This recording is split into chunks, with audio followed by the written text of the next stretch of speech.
Welcome to the slop farm. Enjoy the video. You start by confirming the essentials, your Microsoft account and network.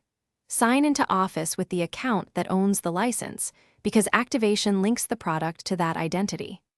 Once done, make sure your PC has internet and temporarily disable VPN or corporate proxies that block activation endpoints.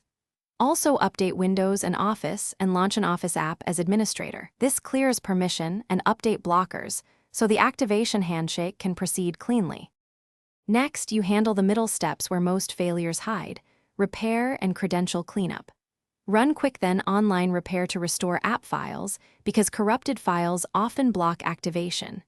If that doesn't work, delete stale licensing tokens using the OSP VBS script or the Microsoft Activation Troubleshooter. This forces Office to request fresh credentials.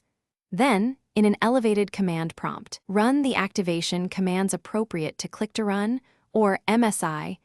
Finish by confirming the reactivation. Sign out of all Office apps, sign back in with the licensed account, and restart the PC so cache stays clear.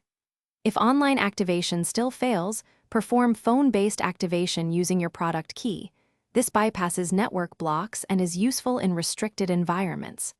If problems persist, record exact error codes and activation log entries, because support needs them. One key troubleshooting tip: capture the 0x or 0xc error code and the OSP VBS output before contacting support to speed resolution.